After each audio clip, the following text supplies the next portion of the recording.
NTV Prime kembali hadir menyapa Anda, masih bersama saya Muhammad Irsal. Kita lanjutkan dialog pada hari ini. Akhirnya polisi hadir pada sidang pra-peradilan tersangka kasus pembunuhan Vina dan Eki Peggy Setiawan. Kita akan bahas lebih jelas terkait pra-peradilan yang digelar pada pagi tadi dengan narasumber yang bergabung bersama kami, antara lain Wakil Kepala Polri periode 2013-2014, Komisaris Jenderal Purnawirawan Ugroseno, dan Kepala Badan Reserse Kriminal Polri periode 2018-2019, Komisaris Jenderal Purnawirawan Susno Duaji, serta psikolog forensik Reza Indragiri melalui sambungan Zoom.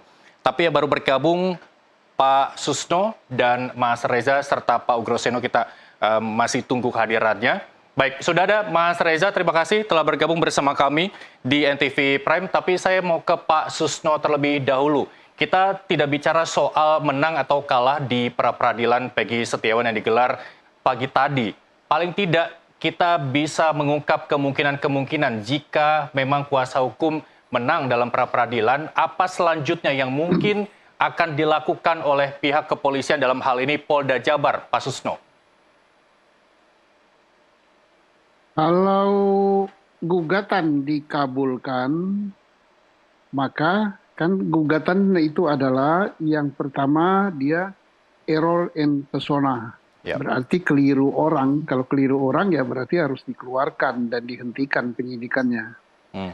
Yang kedua, gugatan terkait tidak memenuhi syarat gitu dalam melakukan penangkapan, penahanan, dan menjadikan tersangka, termasuk juga upaya paksa terhadap penyitaan beberapa barang bukti. Ya harus dituruti sesuai dengan apa yang dikabulkan gitu. Jadi tidak ada kata untuk menolak gitu. Ya, terkait dua alat bukti yang tidak relevan yang disuarakan oleh kuasa hukum. Bagaimana penyidik berkeyakinan menetapkan tersangka jika menurut kuasa hukum dua alat bukti ini tidak relevan yang disita oleh polisi, Pak Susno? Ya, kalau dua alat buktinya tidak relevan, yang menilai kan adalah hakim. Nah, misalnya sebelum nangkap ya, hal itu dilakukan penilaian oleh polisi mestinya sebelum nangkap. Karena peristiwa ini bukan tertangkap tangan untuk Peggy. Karena dia bukan tertangkap tangan, maka alat bukti itu harus sudah dinilai sebelum melakukan upaya paksa.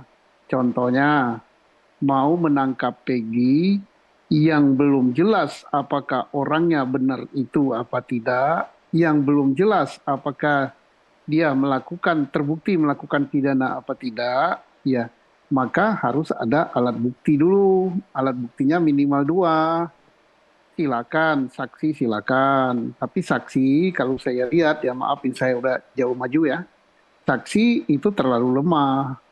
Karena mengapa lemah?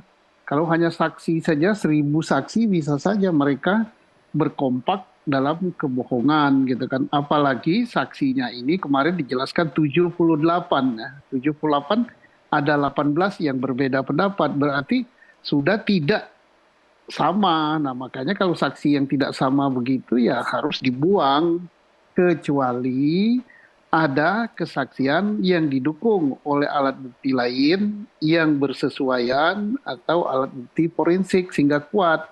Kalau sekarang saya belum melihat di antara saksi itu mana yang didukung oleh alat bukti forensik atau alat bukti lain yang saling berhubungan menunjukkan bahwa Peggy lah pelakunya, karena kita berbicara tentang Peggy sekarang ya. Jadi kalau menurut saya alat bukti saksi walaupun 78 ya hampir nggak ada nilainya, termasuk alat bukti yang lain ya.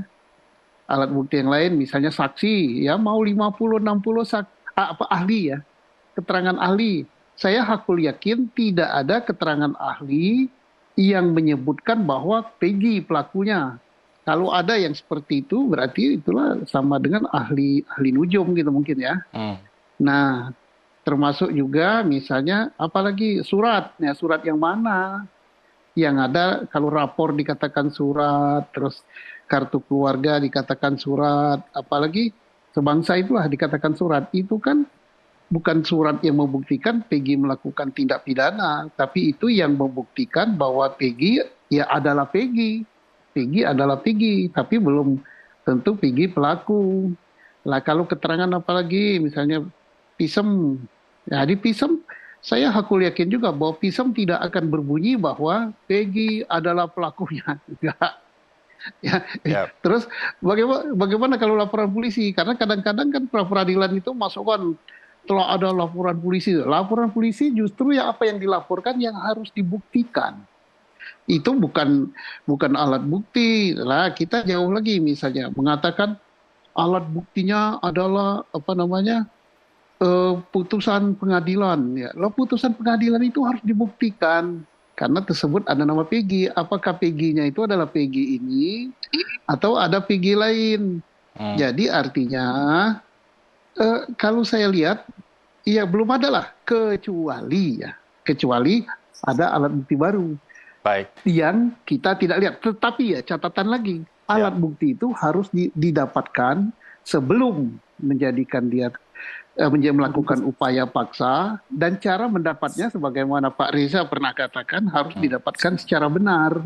Keterangan saksi pun harus didapatkan secara benar sesuai dengan undang-undang yang berlaku. Jangan didapatkan dengan cara melanggar HAM atau dapat hal baik. lain-lain. Saya Terkait kira itu aja dari saya. terkait ada pernyataan Anda kemungkinan ada Peggy lain, Tony RM, kuasa hukum Peggy Setiawan juga mengatakan bahwa ada 5 nama Peggy di tangan penyidik.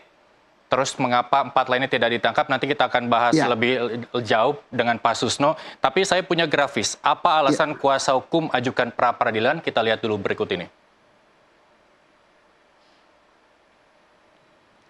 Yang pertama, Polda Jabar tidak bisa membuktikan Peggy sebagai tersangka pembunuhan Vina dan Eki.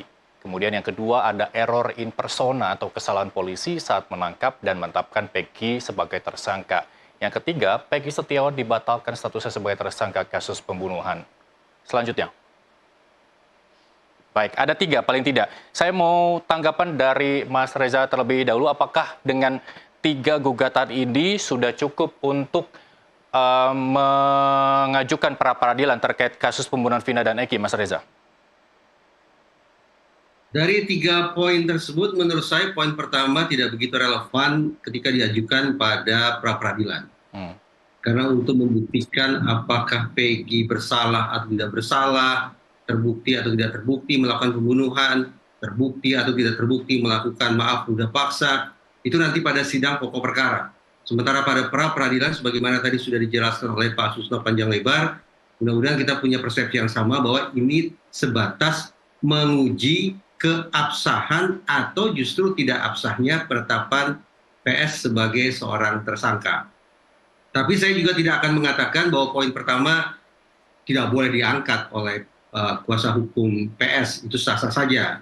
Barangkali juga merupakan sebagian dari sebuah strategi untuk membangun narasi ke ruang publik bahwa ada pokok persoalan yang amat sangat penting yang mudah-mudahan terus menjadi perbincangan masyarakat luas dan juga menjadi diskusi para ahli.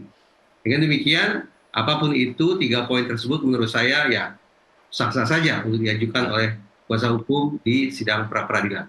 baik, kemungkinan yang kemudian muncul, Mas Reza, menurut Anda? Memang hitung-hitungan di atas kertas, saya sungguh-sungguh khawatir ya bahwa tanpa mengurangi rasa hormat saya kepada institusi Polri, wabil khusus Polda Jabar, saya was-was betul bahwa ujung akhir dari pra peradilan ini akan mempertegas tanda petik kegagalan Polda Jabar dalam melakukan mitigasi terhadap kasus Cirebon. Hmm, Kegagalan dalam melakukan mitigasi yang saya maksud adalah pada tahun 2016 sekarang terkuak sudah berbagai macam bentuk kejanggalan proses penegakan hukum. Bahkan Kapolri pun sudah memberikan testimoni bahwa pada tahun tersebut kerja-kerja saintifik tidak dilaksanakan secara disiplin. Namun alih-alih mengatasi persoalan yang muncul pada tahun 2016 tersebut terkait dengan proses penegakan hukum yang sengkarut sedemikian rupa, justru pada tahun 2024 ini terkesan kuat bahwa Polda Jabar malah menambah atau menumpuk persoalan baru. Mulai dari mengeliminasi atau menganggap fiktif 2 orang DPO, kemudian menetapkan PS sebagai tersangka yang saya khawatirkan pada pra-peradilan akan dianggap tidak sah, dan juga Polda Jabar berulang kali memposisikan dirinya berseberangan dengan pengadilan negeri terkait dengan jumlah DPO dan juga terkait dengan tindak pidana yang disangkakan kepada PS terkait dengan kejahatan seksual.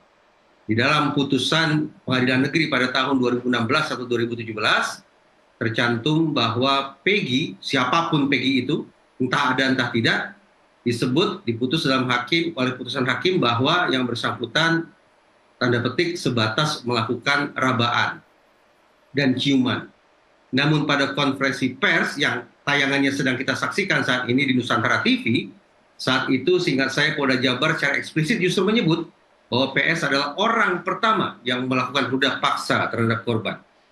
Nah ini yang saya khawatirkan sekali lagi, bahwa ujung akhir dari pra-peradilan nanti akan mempertegas penilaian masyarakat bahwa Polda Jabar terkesan kuat sudah tidak berhasil melakukan mitigasi terkait kasus Cirebon. Baik, jika kegagalan